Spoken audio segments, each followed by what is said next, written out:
ചുരമ്മലാന്ന് പറയുമ്പോഴൊക്കെ കരി ഒക്കെ തോന്നി ഞങ്ങൾ സ്വീകരിച്ചു. ഞങ്ങൾ നാട്ടിലേക്ക് ഞങ്ങൾക്ക് സങ്കടമുണ്ട്.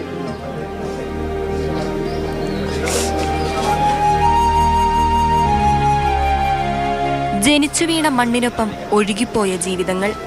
സ്വന്തം നാട്ടിലേക്ക് വീണ്ടും ഒരു തിരിച്ചുവരവ്. റോസാപ്പൂക്കൾ നൽകി സ്വീകരിച്ചു തിരഞ്ഞെടുപ്പ് ഉദ്യോഗസ്ഥർ.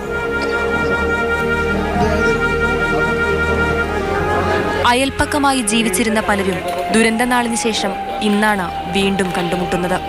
പറഞ്ഞു തീരാത്തത്രയും വിശേഷങ്ങൾ ചെറിയ സമയം കൊണ്ട് പറഞ്ഞു തീർത്തു. എന്താ പറയണേ, നമ്മൾ ഒരുപാട് ആൾക്കാരെ മിസ് ഇല്ല.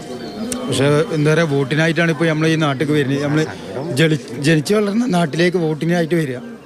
ആ ഒരു വിഷമം എന്താ ചെയ്യുക, വിഷമമുണ്ട്. കഴിഞ്ഞ പ്രാവശ്യം വാപ്പിയമ്മയൊക്കെ ഉണ്ടായി ഇലക്ഷന് വോട്ട് ചെയ്യാൻ. ഇപ്രാവശ്യം ആരുമില്ല. ബന്ധുവീടുകളിലും വാടക വീടുകളിലുമാണ് ജീവിതം. പുനരധിവാസമാണ് മനം നിറയെ. ഇപ്പം മേപ്പാടി കുന്നമംഗലം വയൽ വാടകയ്ക്ക് താമസിക്കും. നമ്മൾ എവിടുന്നോ വരുന്നു, വോട്ട് ചെയ്യാനായിട്ട് ഈ നാട്ടിൽ വരുന്നു. ജനിച്ച നാട്ടിൽ നിന്ന് തിരിച്ചു പോണു. എന്താ ചെയ്യുക, ഞങ്ങൾ നാട് വിട്ട് പോണില്ല. ഞങ്ങൾക്ക് ഭയങ്കര വിഷമമുണ്ട്. ഞങ്ങൾ അങ്ങനെ ജീവിച്ചൊരു നാടായിരുന്നത്. എല്ലാവരും സ്നേഹത്തിൽ കഴിഞ്ഞിരുന്നൊരു നാടായിരുന്നു. മാതാപിതാക്കളെയും കൂടപ്പിറപ്പിനെയും നഷ്ടപ്പെട്ട ശ്രുതിയും വോട്ട് ചെയ്യാനെത്തി. ഉറ്റവരെ ഉരുളെടുത്തപ്പോൾ ശ്രുതിക്ക് കൂട്ടായി എത്തിയത് പ്രതിശ്രുതവരൻ ജെൻസൺ ആയിരുന്നു. എന്നാൽ വാഹനാപകടത്തെ തുടർന്ന് ജെൻസണും ശ്രുതിയെ വിട്ടുപോയിരുന്നു. എല്ലാവരും മനസ്സിൽ വിചാരിച്ചിട്ട് തന്നെ വന്ന, എല്ലാവരും കണ്ടു. സന്തോഷം. നാട്ടിലോട്ട് വരുമ്പോൾ പണ്ട് വരുന്ന ഒരു ഫീലിങ്സ് ഇപ്പം ഇല്ല, കിട്ടുന്നില്ല. അത്രേ ഉള്ളൂ.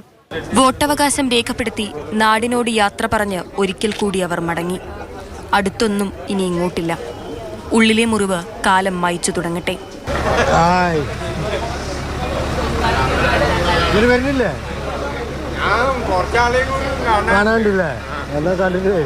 മാതൃഭൂമി ന്യൂസ്, വയനാട്.